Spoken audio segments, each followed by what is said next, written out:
Ang buong month po ng June ay iniupo po ni Ate Luz bilang season 1, kung kaya't ang segment po na ito ay pinamagatan namin See-Through on Eye to Eye. At narito po ang ating mga guest stars and guest panelists sa araw na ito. Unahin po muna natin ang ating mga movie reporters, our guest reporters. We have Boy Romero. Good afternoon. Good afternoon. Of course, Manay Letty Skelly. Good afternoon sa lahat. At si Mel Navarro. Good afternoon.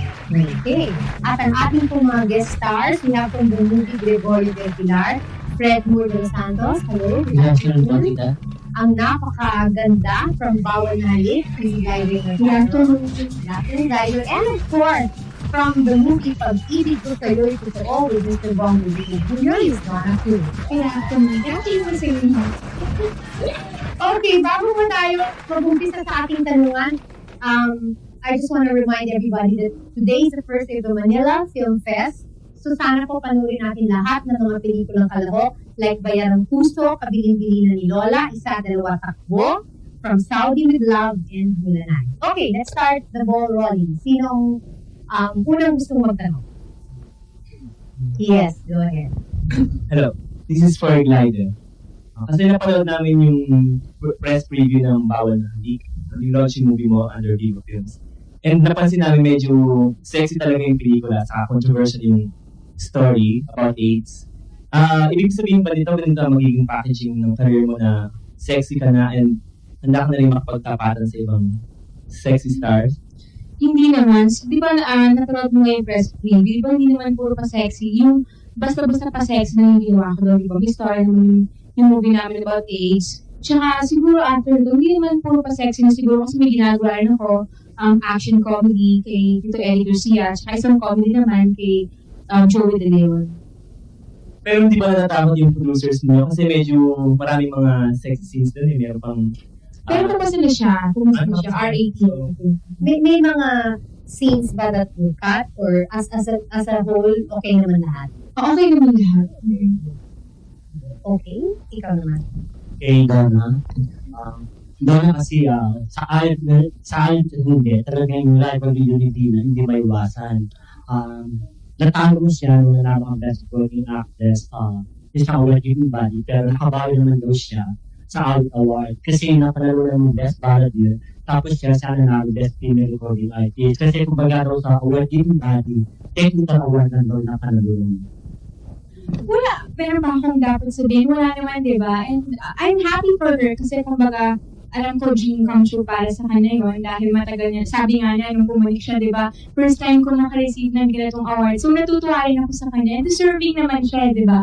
At saka kahit pa paano naman, ako naman nung una, nabigyan pansin na rin ako ng Awit Awards na nanalo ako ng Best New Female Recording Artist nun. So, kahit pa paano, okay. And I think, Donna, kanya-kanya naman kayo ng achievements. Yeah, di ba? naman. Hindi naman parati kang panalo, di ba? Exactly. Naman yun. Manay Letty, it's your turn. Yeah. Kay Glidel, dalawa ang tanong ko. Glidel, determinado ka na ba sa pag-board sa pelikula? Tita, actually hindi naman po pag-bulge yung ginagawa ko. Parang pa-sexy lang po. Tsaka kaya ako lang po ginawa yung mga sexy scenes ko po doon kasi po kinakailangan dahil all-go dancer po ako doon sa movie namin na Bawal na Halik. So kailangan aggressive po ako doon sa mga love scenes namin, Jay. Halimbawa, bigyan ka ng isang producer na malaking talent fee. Pero yung todo-todo ang gagawin mong paghubad. Tita, kikitain ko naman po yung basta, di ba? Una kapag hindi nga ako nandun nung katagal, syempre, makakapaghintay ko rin po ako ng mas magandang project. Hindi naman po, porket malaki yung talent fee, susungguban ko na agad. O ngayong nandiyan ka sa pelikula at ika nga sabi mo puro pa sexy lang, hindi nagbobol. Ngayon mo sabihin sa mga tiyuhin mo na nanonood ngayon, na yung sinabi mo noon na Kaya kasi, yun nga po sinabi ko before na ako lang yung breadwinner sa amin. Kaya yung family ko sa father side ko medyo conservative. Sinabi ko nga na wag yung mami ko makinig sa kanila kasi hindi naman sila yung buong buhay sa amin. Hindi naman kami, tinutulungan na kami pero hindi naman lahat-lahat, diba? So, syempre kailangan ko gumawa ng paraan para mabuhay kami ng pamilya. Okay. Go ahead. Kay Fred Moore, Fred Moore since na historical movie in Gregorio del Pilar, anong preparation ginawa mo para sa character mo sa nabanggit movie? Sino ka ba doon first? What role? Felix De Jesus. Okay, who is? Ano siya? Isa sa mga bayani ng Bulacan. Okay. So, ang ginawa ko, binasa ko yung Gregorio del Pilar Mhm. at siniko kung sino si Felix De Jesus na sa Seven Musketeers ni Gregorio del Pilar. Yun. Tapos, na-train ko yung role ko, okay naman.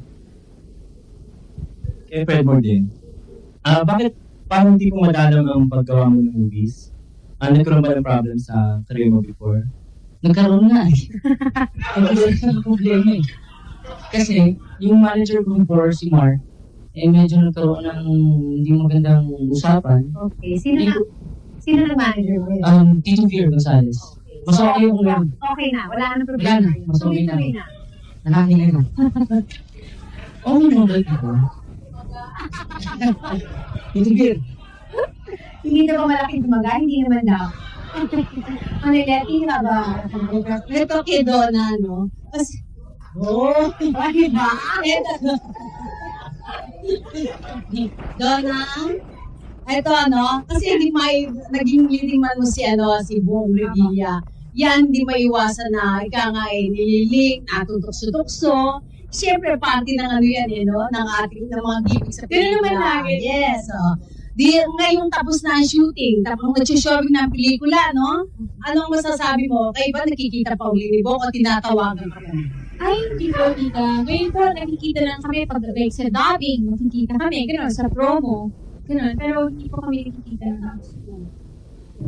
Is it showing already? No, sa June Not yet. 27 po. Sa June 27. I'm sorry.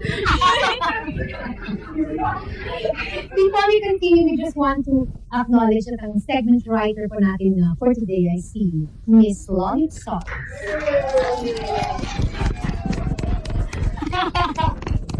May Lolit, ha? Hindi po punta si Tita Lolit ng mga. Hindi. Okay, let's continue. Ray, Donna pa rin. Donna kasi, hanggang ngayon, hinahanap ko pa rin yung dahilan kung bakit si Bola ang tayong lalaki na ng lahat na kasama mo sa movie na pinagbigyan ng mga magulang mo na hindi sila sumama sa shooting mo. Ano kaya ang dahilan? Pinayagan mo siya, Mommy? Kasi dati ko kung si mami mo kahit saan. Pero ako ko bibigyan, considering na nag-shoot pa kayo ng malayong lugar, pero hindi hanggang Sige, Donna. sa akin kaya. Actually, yan, hindi naman sa hindi pinagkakatiwalaan yung mga ibang nakasama ko na sa pelikula, no? Kaya lang nga, syempre siguro ngayon parang pinababaya-bayaan na ako ng mama at papa ko dahil kumbaga it's about time na naman 19 na ako and bitiwala naman sila sa akin. So siguro, sa susunod na makasama ko naman yung iba naman, okay na rin sa kanila. And katiwa-tiwala naman sabi nga Tita Lolit si Vice. Oo naman. Pero minsan doon, sinasamahan ka pa rin ng mama mo. Oo naman. Pero minsan, ikaw lang and whoever is with you. Kasakasama. Oo naman. She's at the right age already. Oh, ikaw. Pero anong kaibahan ni Vice ko bilang isang leading man? Dahil since this is your first time na makatrabaho siya, anong kaibahan niya sa ibang mga naging leading men mo before? Well, syempre kasi iba, like sila Ian, sila Kimpi, kumbaga mga bata pa na kapag magkasama kami, parang kami mga bata na maglalaro, bibiruan, ganyan. And syempre si Vice, kumbaga nandiyan yung syempre matured na siya, and alam niya na yung, kumbaga, yung. Hindi na siya nakikipaglaro sa'yo. Ha? Hindi na rin siya nakikipaglaro. Hindi, kapag hindi kami nag-debate, kantahan, gano'n, usual, ginagawa ko, pag wala akong ginagawa sa shooting, kanta ng kanta. Kumbaga doon na parang, if you compare him to, let's say, Ian and Kimpi that you work with, iba ang approach nila sa'yo, at iba rin ang approach ni Vice sa'yo. Kasi si Ibang Vice ways lagi, and- yeah, siya yung, Yes. well, sa lahat naman ng mga naging leading ladies niya, yung talagang super alaga sa set, Yeah. talagang lahat, pagkain, upuan, ganyan. Sarap. Hindi mo nalilete. Sarap ba? Pag alaga tayo? Siyempre naman. Yung panghaplos ng pagmamahal. Oo, siyempre. Ay! Sa kanya daw yun. Manilete, who is your question? Ito para kay Fred mo, ano? Kasi sa palagay mo, ikaw First time mo ba ito sa Golden Lions? Opo. Kay Direk Caparas? Opo. Sa palagay mo, ito na ang pinaka-obra maestrang nagawa ni Carlo Caparas. Itong pelikulang Tirad Pass. Bago masagutin yan, alam kong sagot na sagot ka na. Pero sabi nila magpo-pause daw muna tayo for a short break. We'll be back. It's back to school sale at the EDSA Central Exhibit Center where you can buy all school items plus RTWs and other items at very low prices. Back to school at EDSA Central Exhibit Center in Mandaluyong City. Shopping time is from 8 a.m. to 8 p.m. daily. Organized by Marsville. Okay, Cap Freddy Aguilar's Music Restaurant in Tagaytay invites everyone on June 21, 22, and 23 for a very special second-year anniversary. Guests are Giselle Sanchez, Ray Valera, The Youth, Megan Aguilar, and many, many more. I would just like to thank Randy St. Cruz for my hair and makeup. Thank you, Randy. Okay, Fred Moore, sagot na sagot ka na. Nakalimutan ko tuloy sa asin. Sige, ano ba? Hindi, balik Tita Letty, maitutuloy ko po na isa sa pinakamagandang ginawa ni Direk Carlo J. Gregorio del Pilar. Dahil pag binasa po natin yung libro ni Gregorio del Pilar, makikita po natin yung saysay talaga ni Gregorio. Ngayon po mapapanood na ng tao. Kaya sa palagay ko, mas tatangkilikin mo natin. Konti. Mahirap ba yung ginampanan mong role? Is it very far from who you really are as Fred Moore? Malayo. Ano ba siya? Strong ba ang personality niya? Tahimik siya na bata na gusto niya gusto niya palagi pag nagsalita si Gregorio, makikinig siya palagi. Siya yung pag nasa labanan, gusto niya siya una sa sapak. Okay. So very, very strong and determined. Kasi Fred Moore makulit eh. Gano'n. Malayo. Kailan nga palang showing ito? Bali July 4, Tirad Pass, The Last Stand of Gregorio del Pilar. Directed by Carlo J. Capras under LD. Golden Lion Films. Yes. Kasi sa LD mo, kailan titigil ang tuntuhan na bang Okay. Our next question is... For Fred mo ulit. Kamusta raw ang love life mo? Okay, ano ba ang love life ni Fred? Yun ang tanong na kinakabahan ko. Okay naman. Meron bang...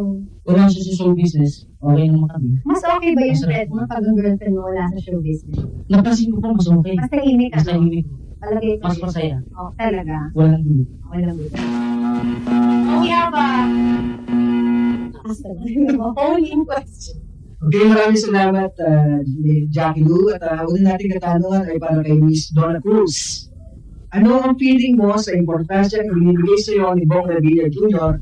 Nakapantay mo na ang pangalan sa billing? Ano? Feeling na? Sa billing ng pelikula.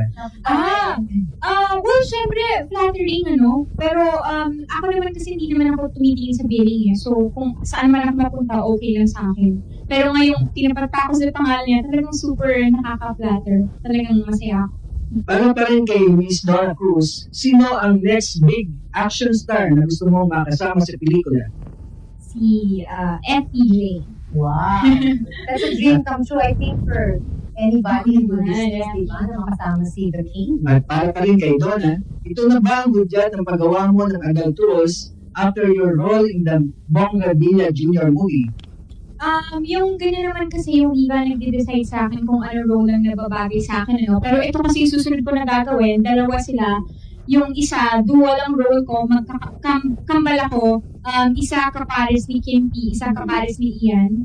Tapos yung isa naman, yung Doremi, kasama ko naman si Regine at si Mikey. Ayun. Musical naman yun, I suppose. Okay, para naman kay Miss Glyda Mercado, ang pagsusot mo raw ba ng mga ng sexy sa mga showbiz occasions ay para makaagaw ka ng atensyon. Palagay mo ba ay makakatulong ito? Hindi naman. Pero siguro kung magkakalotion siguro, kung makapansin ganun ko, di ba? Tsaka sexy ka naman yun. Di ba? At ang huling katanungan natin ay para kay Fred Moore. Hindi ka ba napapagalan sa takbo ng karir mo? Hindi naman, kasi mahirap naman yung nagmamadali ka eh. Pag nagmamadali ka, madali ka rin bababa. So siguro mas maganda yung step by step. To be patient. Okay? Some more questions Miss from our Glyda, guests? Glyda siya, maraming nagsasabi na yun lahat. Sunod ang pelikula mo, angat na raw sa mga kapanabayan ng mga pro stars tulad ng San Roses, Fernando Page, o Michelle Pfeiffer, na Raimundo. Kasi nga raw, hindi ka miyembro ng Salamat po Doktor. Wala daw dito kami sa iyo, lahat sinuwain. So, for the first time, ganito ang aming masasip. So, eye to eye, na para marinig o makita nila, pinarinig talaga. Hindi, wala naman akong di ba? Kung sabihin ko talaga, hindi po ako, salamat po, Dr. Beauty. Tsaka, nagpasalamat po, Doktor, di ba? Wala po kung sinasabi mo sa mga sa inyo. Basta kung ano lang po yung binigay sa akin ng Diyos, content na po ako doon. Very well said. Marilet. Sunod yan. Susundan ko yan. Okay ka lang, Marileti. Okay na, okay. Okay na okay. Okay. Ay, nagpapatanong, ano daw ang size ng boobs mo? Ang private naman ata niya. Natural yan kasi ako, kamukha ko naiimitap sa mga may magandang boobs. Oo. Hindi na tayong tanongin ko na. 34 ko. Okay ka na? Are you satisfied, Marileti? Okay ka na. Okay ka na. Ikaw naman. Yes, kay Donna. Donna, hindi na ako sure kung tama ako. Pero, yung daw suot ng sing-sing, bigay ni Ian. Tapos yung bracelet, bigay ni Chow Mapa. At kung dito ang bigay ni Chow Mapa, anong feeling mo dahil lahat ng nililigawan na natutusto ni Chow Mapa, puro bracelet ang binibigay, tulad ng pagkabigay din ng bracelet kay Julian Santos. Etong sing-sing na to, bigay nga sa akin yun, ng 18th birthday ko. Ngayon, ba't naman ako bibigyan ni Jao ng bracelet kung binigyan niya si Julia? Di ba in fairness naman yun? Tsaka hindi naman yata tama. Hindi ako binigyan ni Jao ng bracelet. Si Ate Lolita. Reminder daw sa ating mga panelists kung saan daw yung show natin. Sabi. Any more questions? This is for Glyden. Masyado kang busy ngayon sa trabaho mo. Ibig sabihin ba wala ka ng time sa personal mong buhay? Hindi. Kung busy naman ako, syempre, naglalaan ako ng time para sa personal ko. Syempre, hindi naman pwedeng lahat trabaho nila. Siyempre, kailangan natin ng inspirasyon. Di ba? So, are you seeing someone right now na special sa puso mo? No, kapag wala akong shooting or taping, nasa bahay lang ako, hindi ako lumalabas naman. Pero outro na bawal daw ikaw makipag-boyfriend dahil nakasaad daw sa contract mo. Sabi ko. Oo, totoo yun. Nakalagay sa contract ng bawal ng boyfriend, pero pali yung doors. Kasi marunong ako tumupad dun sa usapan ng manager. Mahirap ka lang mga kontrata, no? Bawal, daming bawal, ano?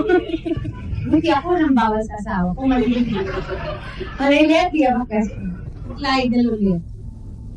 Sa pelikulang bawal na halikan, dalawa yung yung leading man mo, si Daniel Fernando at si Jay Manalo. Sa dalawang yun, sino ang talagang na naging crush mo? Hindi, kasi iba naman yung pagkagwapo nila. Iba si Daniel, talagang parang Pilipino yung itsura niya. Si Jay naman, parang mistiso type siya. So, parang lang naman sila malapit sa akin. Wala naniligaw. Totoo. Kasi kilala ko naman yung Basta. Sino yun? Sino daw yun? Basta. Huwag na natin pilitin. Kay Fredmore, kasi sabi mo noon na nagulo ang buhay mo maging career mo dahil sa mga ibang tao na kapaligid sa'yo lalo na sa manager mo ata. Ngayon bang medyo matino na ang career mo, wala ka bang balak tunin si Ate Lolit para naging manager mo? Hindi, may manager ako eh. Paano yun? Hindi, tsaka siguro ngayon, mas masaya ako sa piling ni Tito Bill kaysa doon sa nakaraan. Kasi ngayon, walang bawal, walang hindi mo pwede. Tsaka mas kasundo sa Tito Bill. Mas Mas masaya. nakakaintindihan na naman sila. For Donna. Kasi hanggang ngayon, nalilito pa rin yung ibang mga fans mo na kung sino daw ba talaga ang special mo, inspiration. Kasi matagal na nasusulat yung meron kang secret admirer. Pero coming from you, hindi pa rin na-divulge kung sino yun. Yung secret inspiration niya, dati nga, kasi talagang, hindi ako nag-aano, talagang totoo yun. Pero, sa ngayon, as much as possible, inaalis ko na siya sa kasi hindi ko naman kayang ako talaga ang gumawa ng move, Oo. Ay, hindi naman yata tama yung kung babae kong nagagawa ng move. So hanggang secret na lang talaga. and, ayoko, parang umiibos na ako. Ayoko. Parang alam nyo. Halika kayo dito, sabihin nyo kung sino. Kay, Hindi tayo kasali sa nalalaman nila. O, diba? kay Glider, yun, follow-up sa kontrata. Kasi, sabi mo sa na yun, may inspiration ka na. Kaya baka magkaroon ka ng boyfriend eh. Sabi naman ng manager mo, talagang bawal yung lalaksak sa kontrata. Tapos, nabihin na sinabi kanina ng manager mo na si Daddy Wally na pwede kanyang pakawalan. Parang, kahit na sikat o marami sa commission sa yun, pag naka-boyfriend ka, hindi siya nangihinayang na itapon daw sa pera. Ikaw ba, kaya mo siyang matapon? Yun? Hindi. Siguro, Wala. hindi rin niya ako maisip pwera kasi respeto ko naman yung pinag-usapan namin. Kaya malabo mo yan yun. Bakit pa naman hindi pwede makipag-boyfriend? Kasi di ba meron namang ibang nakikipag-boyfriend that you can, as long as yung trabaho mo is trabaho mo at hindi mo pababayaan. So bakit hindi pwede? Is balakid ba yun, Manay Lori? Siguro sa iba, balakid. Pero sa akin naman, syempre nagsisimula pa naman ako. Kailangan unahin ko muna yung career ko. Concentrate on your career. Concentrate. Gusto ko tanongin si Donna kung pinagpapawalan din ba siya ng mahal studio niya na Is that mag-boyfriend. part of your contract, Don? Hindi. As long as alam mo naman yung limitasyon mo, di ba? Yun lang naman importante. Pero, honestly, Donna, sino sa tatlo ang pinaka-special sa puso mo sa ngayon? Kasi may nabasa ako kanina kung sino ba daw talaga, Donna? Between Jao, Kimpi, and Ian. Kung meron kang one word na may i-describe sa bawat isa, ano yung one word na yun? Yung sa pinaka-espesyal, mahirap na naman magsalita dyan, ano? Si Zhao, hindi kami ganun close kasi hindi naman kami lagi nagkikita. Si Ian at Kimpi, talagang super close sa akin yung dalawa na yan. Dahil sila yung tipong masasabihan ko ng problema ko and sila rin in return nagsasalita rin sa akin.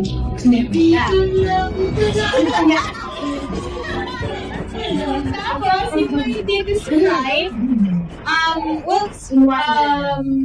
si Zhao, mukha siyang tahimik na responsable. Si Kimpi naman, dala mo yung sinasabi ko, yun, okay, sige. Si Kimpi naman, sweet, tsaka, parang kapatid ko yun eh, parang si kuya yun eh, kuya ko. Ay, kasi na gano'n. Ay, yan ang kuya. Oo. Oh, basta yun na yun. Tapos, More yung than. si Ian naman, si Ian mabait, tsaka, caring. Si Ian Madonna kuya yun o hindi kuya? Hindi gano'n ako. Ay, naku! Huwag na natin sagutin. Hindi, kaya naman nasabi ko na si Kimby parang kuya ko. Kasi marami siyang kapareha na katulad din sa kuya ko. Dahil Capricorn siya, Capricorn din yung kuya ko. Marami silang kapareha. Plus, you're always with him because of Ian. Si Ian talaga nakakasama mo more sa movies and other drama guesting. Pero alam niyo si Ian tawag sa akin Ate Bones. Ano, kunyari lang yun. Pero kung bibigyan ka ng chance na mamili sa tatlo na siseryosohin ka nila sa panliligaw nila, if ever naligawan ka nila, sino ang mas may chance? Mahirap, katulad nga sabi ko, mahirap magsalita kung kanino ako sa kanila pipili. Si Zhao, katulad nga sabi ko kanina, hindi ko pa naman siya ganong grabing nakikilala. Si Ian siya kasi Kimpi, kilalang kilala ko na sila. Though, siguro, kasi hindi naman sila naniligaw sa akin eh. So, siguro kapag nagkaroon ng chance na halimbawa, naniligaw sa kanila, once na mapatunayan na sa kung sino man ang makapagpatuloy na talagang mahal ako, talagang ako lang, hindi, okay, ayun. Dapat ikaw lang. Parang speechless daw ako. Kinikilig ako. Yes, Manay Kaya Donna, sa palagay mo, anong tamang edad na dapat kang lumagay sa tahimik? Siguro kapag, kumbaga, masasabi yung fulfilled na kayo sa lahat ng mga gusto nyong makuha, yung tipong lahat ng mga pangarap ko natupad na para sa pamilya ko, para sa akin, at nakapag-ipon na ako ng tama talaga, ayun siguro. Kay Fredmore naman, ano? gusto ko malaman, Fred, paano mo i-describe si Romic bilang si General Gregorio del Pilar? Ano ang acting niya, gano'n? Hindi ko lang po sasabihin ito dahil kaibigan ko si Romy. Pero napapansin ko po, sa lahat ng pelikula ni Romy, ibang-iba siya ngayon dito sa Gregorio del Pilar. Dahil yung acting niya, tsaka yung pag-portray niya ng Gregorio del Pilar, yun at yun talaga ang nabasa namin eh. Yun at yun talaga si Romy, si Gregorio del Pilar pala. Talagang ibang-iba siya rito. Ibang-iba po. Kaya Fred Molden, di ba nagkaroon ka rin ng chance na makasama si Isko Moreno sa Lats Entertainment? Wala ka na ba ngayon sa Lats? Ano masasabi mo for Isko na sa career pattern ngayon medyo nagpapasexy na since naging kasama mo rin siya?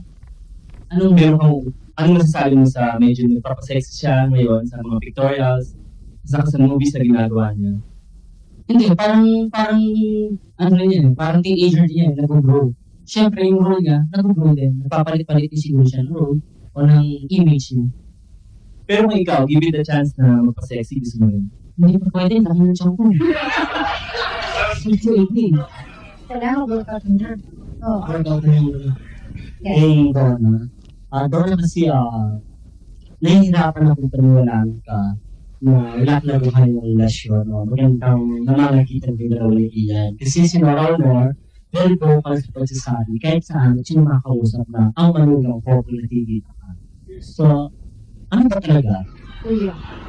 Kasi, ako masasabi ko na talagang hindi ko rin maintindihan si Ian eh. Nice! Ayoko yung mag-expect. At saka, pagdating naman sa bagay niyan, hindi siguro dapat din ako ang tinatanong, di ba? Dapat si Ian, siya dapat yung makakasabi ng bagay niya. Manugang daw ang tawag sa'yo. What?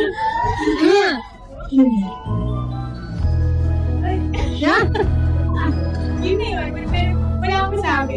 Abangan na lang ang susunod na kabanata, di ba? We'd like to ask our guests to please invite our viewers sa inyong mga movies. Fred Moore. Yes, July 4, Tigot Pass, Sound of Gregorio del Pilar. Directed by Carlo J. Catras under Golden Line Films. And abangan niyo po, kailan yung TV of Google. Thank you very much. Miss Glidel Mercado. Thank you very much po. Sa July 4 na po, yung Bawal na Halik. At saka itong movie po namin ay hano sa DOH Files. Nakabuluhan po itong pelikula namin. May alam po kayo mapupulot. So sana po supportahan niyo po kami sa July 4. Siyempre po Jay Manalo, Daniel Fernandez, Ruby Moreno. At marami po pong iba, directed by Ed Palmos under Falcon Films.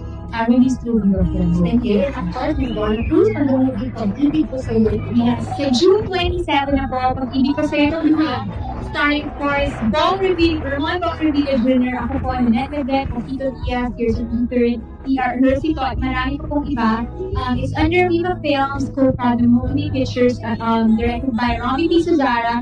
So June 26 po, meron kami premiere night sa Green Hills Theater, 7 p.m. Sana po magtitinda tayo dun. And tomorrow po, nasa Alabang Town Center ako, fancy ko doon. 5 p.m. Sana po makapunta kayo doon at magkikita tayo.